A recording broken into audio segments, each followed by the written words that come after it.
My name is Sixto Bernal. I'm the Audit Director for SuccessFactors.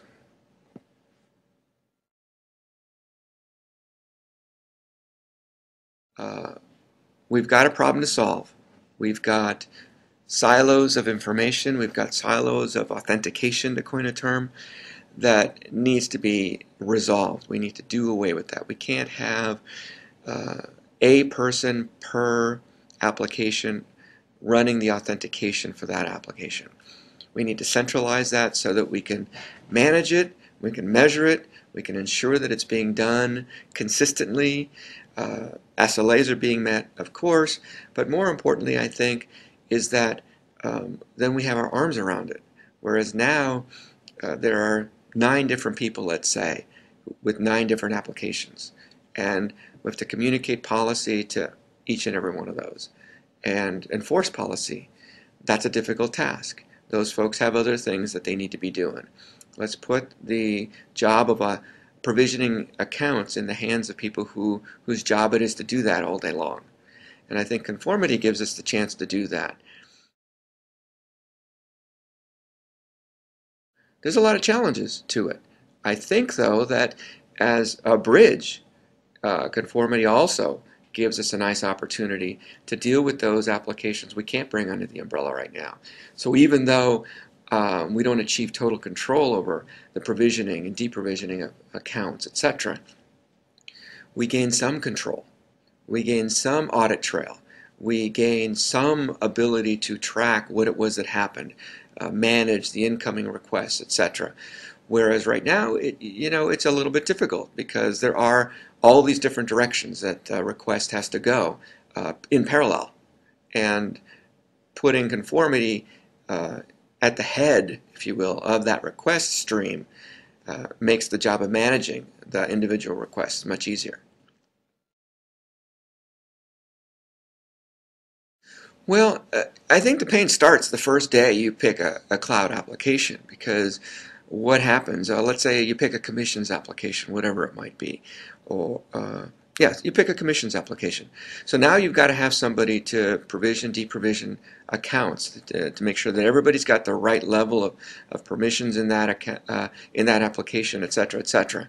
So the first day, your pain begins, and you add, let's say, a payroll. You add expense reporting. You add travel booking. Every time you add an application that you don't have central control over the provisioning of users, it scales your pain, right? It's a multiplier.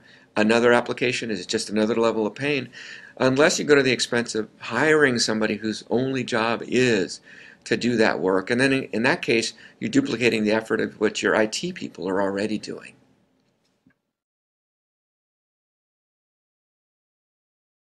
It's not sustainable. Anyone you talk to who has any experience with multiple applications like this, especially out in the cloud, will tell you it isn't sustainable. The pain gets unbearable after a while. And that pain manifests itself in lots of different ways, but primarily operationally. You have to manage all these people. You have to get all these people on board with a process to manage these applications, and it just can't go on. You have to do something about whatever it is. You have to bring that under centralized control, and you have to put process around it, because if you don't, you're lost. How can I, for instance, as an auditor, go into finance and say, or even sales with the many applications that they have, say, well, show me how this is done, and having to talk to a person per application multiplies my job.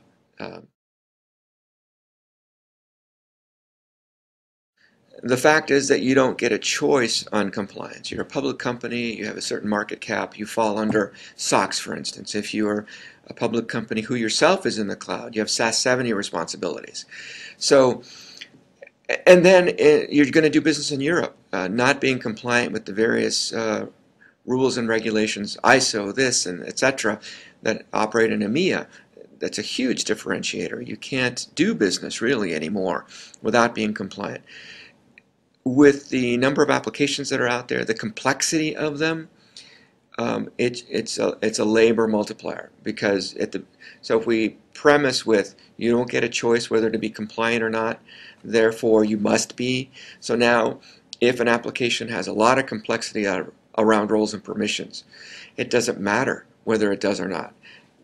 If you have to print them out and lay them on a table and figure it out to make sure that everyone has the right roles and those roles have the right permissions, then that's what you've got to do, because at the end of the day, you have to report to your CFO, your CIO, that it is as we said it was. And then after the fact, someone like myself, an internal or external auditor, has to come behind you, and if they have to lay out 25 pieces of paper on a conference room table to figure it out, they have to do it. So, and of course, those fees go right back to the CFO because he's paying for the audit. So yes, it's all about cost, and these silos are nothing but multipliers of cost. It rarely happens, I should say, because you have enough early warning. If you contract with a big company to come in and help you prepare for your SOX audit, for instance, you're going to get early warning. And so your C-level execs are going to get enough information early enough so that they can then turn to their direct reports and say, here's where we need to allocate some resources to get this done.